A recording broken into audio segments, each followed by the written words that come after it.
प्रवास भावगीतांचा याच्या 21व्या भागामध्ये रसिकांचे मनपूर्वक स्वागत.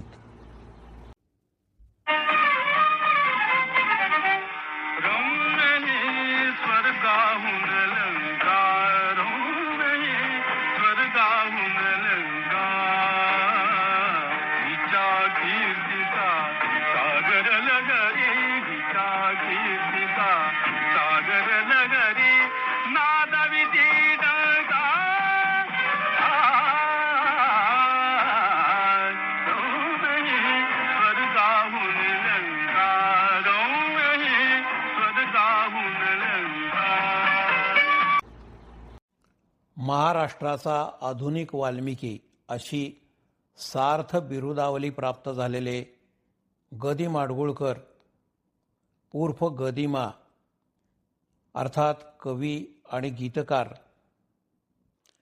यांना त्यांच्या आईकडूनच अनेक गीतसंस्कार लाभलेले होते. लहानपणापासूनच त्यांचा कला विषयाकडे ओढा होता आणि अंगात अभिनय आणि नाट्यगुणही होते. झाला महार पंढरीनाथ, झाला महार पंढरीनाथ, काय देवाची सांगू बात, काय देवाची सांगू मात. झाला महार पंढरीनाथ, झाला महार पंढरीनाथ. नेसला मळीन चिलदोटी, नेसला मळीन चिलदोटी, घेतली हातामधी काठी, घेतली हातामधी काठी, घोंगडी टाकली पाठी, टाकली पाठी, टाकली पाठी. करी दोहार दरबारात, करी दोहार दरबारात. झाला महार पंढरीनाथ, झाला महार पंढरीनाथ.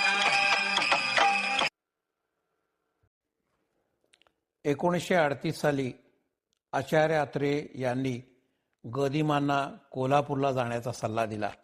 कोल्हापुरात दिग्दर्शक विश्राम बेडेकर यांच्याशी त्यांचा संपर्क आला. बेडेकरांच्या पहिला पाळणा या चित्रपटासाठी गदिमांनी गीते लिहिली आणि येथूनच त्यांची चित्रपटांमधील दैदिप्यमान कारकीर्द आकाराला येऊ लागली.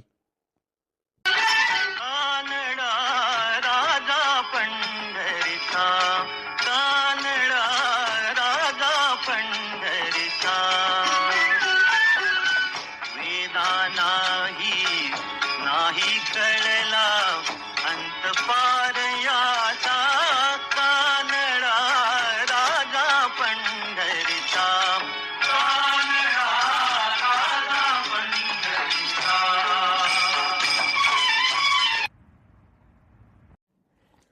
महाकवी गदी माडगूळकरांनी सुमारे 2000 गाणी लिहिलेली आहेत. 157 पटकथाही त्यांनी लिहिलेल्या आहेत. त्यांच्या अनेक कथांवरती मराठी आणि हिंदी चित्रपट निघालेले आहेत. अनेक हिंदी चित्रपटांचे पटकथा लेखनसुद्धा त्यांनी केलेले आहे. काही नाटकांसाठी त्यांनी पदेही लिहिलेली आहेत. स्वातंत्र्य चळवळीमध्ये त्यांचा सहभाग होता. बोऱ्या भगवान या टोपण नावाने त्यांनी त्यावेळी कवने रचलेली होती. राम गुलाम या टोपण नावाने त्यांनी साईबाबांची काकड आरती रचलेली आहे. 1942 साली त्यांना गीतलेखनाची पहिली संधी मिळाली. 1947 साली आलेल्या राम जोशी यातील लोकप्रिय गीतांमुळे त्यांना गीतकार म्हणून मान्यता मिळाली.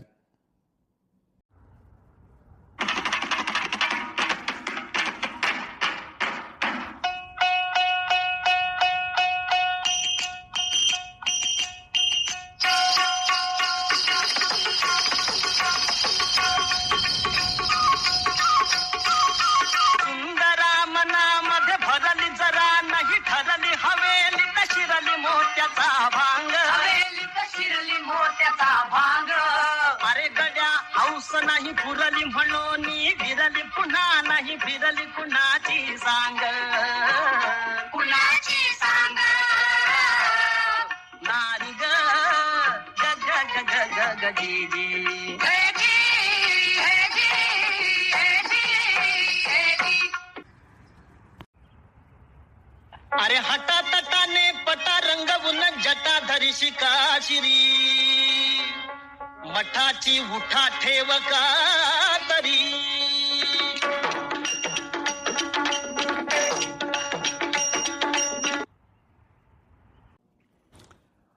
माडगुळकरांच्या कवित्वाची मूळ बैठकच पारंपरिक कथनात्मक काव्याची आणि त्याहीपेक्षा जातिवंत गीतकारांचीच होती. पुरातन मराठी काव्य परंपरेच्या 3 शाखा संत काव्य, पंडिती काव्य आणि शाहिरी काव्य परंपरा यांचे संस्कार गदिमांच्या कवी प्रवृत्तीवर प्रामुख्याने झालेले जाणवतात. त्यांच्या कविता ध्वनिमुद्रिकेवर आल्यामुळे किंवा ते स्वतः चित्रपटात गेल्यामुळे ते गीतकार झालेले नाहीत. उलट त्यांच्या अभिजात गीतकार म्हणून मुळातच असलेल्या व्यक्तिमत्वाचा ह्या माध्यमांना आपली समृद्धी वाढवायला उपयोग झालेला आहे.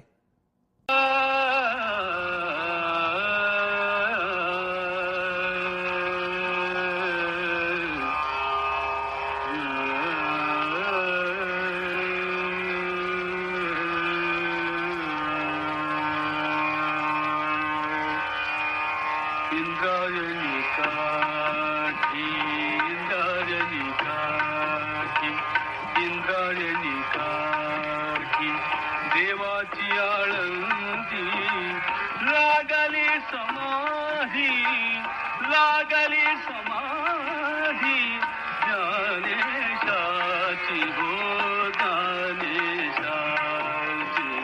इंद्रायणी काठी, इंद्रायणी काठी, इंद्रायणी काठी, इंद्रायणी काठी. झुक झुक झुक झुक आगीन गाडी, गोरी गोरी पान, चांदोबा चांदोबा भागलास का, यासारखी सुंदर बालगीते त्यांनी लिहिलेली आहेत. सांग तू माझा होशील का, येणार नाथा आता, डोळ्यात वाच माझ्या तू गीत भावनांचे, यासारखी सुमधुर प्रणयगीतेही त्यांनी लिहिलेली आहेत.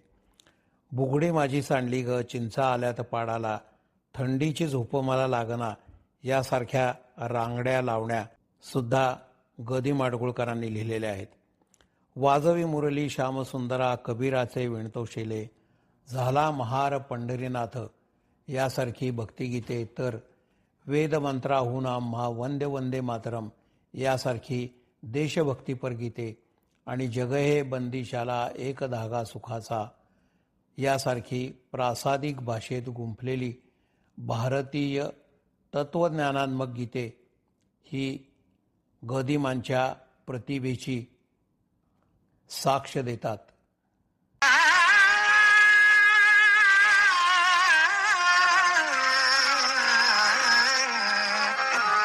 वाजवी मुरली श्याम सुंदरा, वाजवी मुरली श्याम सुंदरा, श्याम सुंदरा, वाजवी मुरली श्याम सुंदरा, मंदिर नाचे मीरा,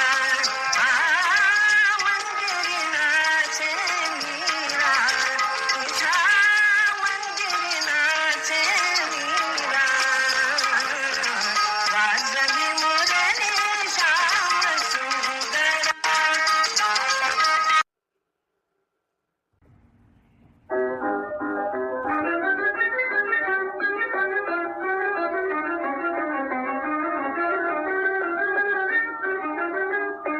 गोरी गोरी पान फुलासारखी छान, गोरी गोरी पान फुलासारखी छान, दादा मला एक वहिनीयान, दादा मला एक वहिनीयान.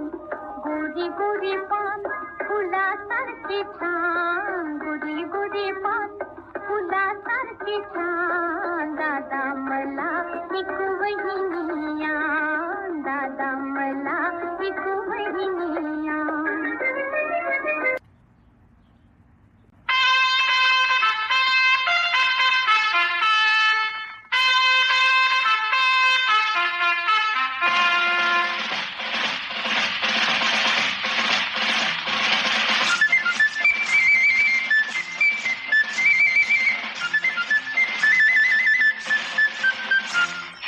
राष्ट्र देवता हे राष्ट्र प्रेषिताचे हा चंद्र सूर्य नांदो स्वातंत्र्य भारताचे हे राष्ट्र देवताचे हे राष्ट्र प्रेषिताचे हा चंद्र सूर्य नांदो स्वातंत्र्य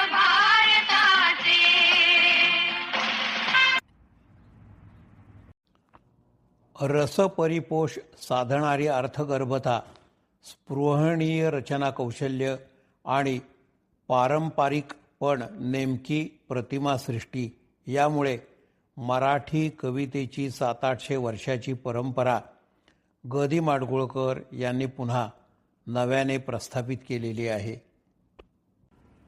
डोळ्यात वास माझा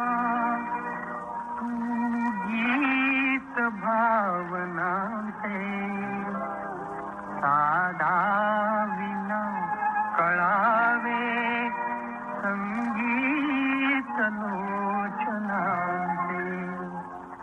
डोळ्यात वास माझा गीत भावनांचे गीत भावनांचे डोळ्यात वास माझा गीत भावनांचे गीत भावनांचे.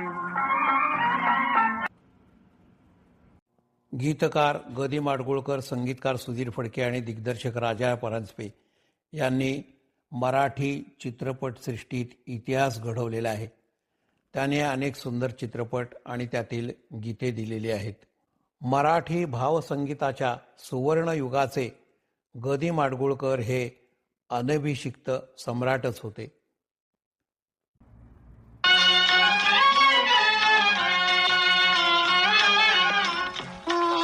प्रेम दिवाणी हो मी तर प्रेम दिवाणी माझे दुःख न जाणे कोणी माझे दुःख न जाणे कोणी हो मी तर प्रेम दिवाणी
लागे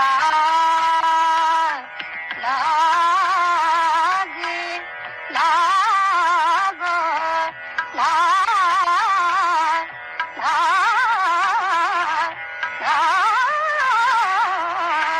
आज मोरे मन लागो मनला आज मोरे मन लागे एक धागा सुखाचा शंभर धागे दुखाचे एक धागा सुखाचा शंभर धागे दुखाचे जर सारी हे वस्त्र माणसा तुझी आयुष्याचे एक धागा सुखाचा. ग दी माडगुळकर, संगीतकार सुधीर फडके आणि पुणे आकाशवाणी या तिघांच्या योगदानातून 1955 साली प्रसारित झालेले गीत रामायण हा रसिकांसाठी एक मोठा सुवर्णयोगच होता. 1 एप्रिल 1955 पासून आठवड्याला गीत रामायणाचे एक एक गीत आकाशवाणीवरून प्रक्षेपित झाले. वर्षभरात 56 गीतांचे झालेले सादरीकरण म्हणजे मराठी सारस्वताचे वैभव ठरले. श्रीराम या नावाने सुरुवात आणि शेवट ही झालेल्या गीत रामायणाने लोकांच्या मनावर गारूड केले आणि या उपक्रमाला प्रचंड लोकप्रियता मिळाली. सरयू तीरावरी अयोध्या म्हणून निर्मित नगरी अयोध्या म्हणून निर्मित नगरी. सरयू तीरावरी अयोध्या म्हणून निर्मित नगरी अयोध्या म्हणून निर्मित नगरी अयोध्या म्हणून निर्मित नगरी. जात दुःखे भरता दैव जात दुःखे भरता दोष न कुणाचा पराधीन आहे जगती पुत्र मानवाचा दोष न कुणाचा पराधीन आहे जगती पुत्र मानवाचा दोष न कुणाचा. मराठी रसिकात सुगंधासारखा शिरलेला प्रतिभा संपन्न साहित्यिक, कलाकार व अष्टपैलू व्यक्तिमत्व असणारा कवी गीतकार म्हणजे ग दी माडगुळकर. त्यांच्याबद्दल आपण काही बोलणे म्हणजे त्यांच्या शब्दात ज्योतीने तेजाची आरती असे म्हणल्यासारखेच होईल.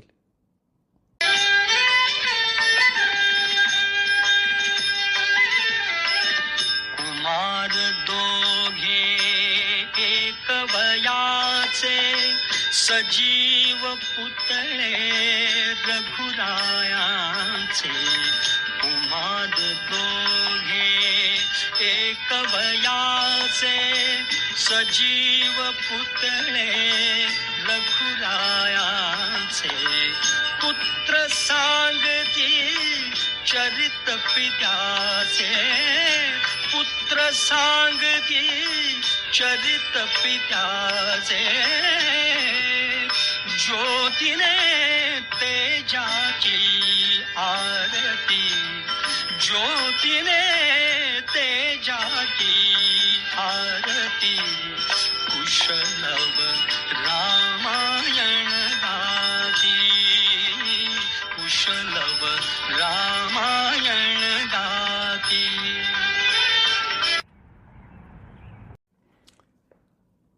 गदिमांच्या मातोश्रींसाठी आदर्श माता म्हणून पुण्यात सत्कार समारंभ आयोजित केलेला होता. दैव दुर्विलास असा की ज्या पुत्राच्या दिगंत कीर्तीमुळे त्यांना हा पुरस्कार मिळायचा होता, त्याच दिवशी या आधुनिक वाल्मिकी गदी माडगुळकरांनी इहलोकीची यात्रा संपवली.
प्रवास भावगीतांचा याच्या 21व्या भागाला येथे आपण पूर्णविराम देऊन पुढील 22व्या भागाकडे वळूया. धन्यवाद.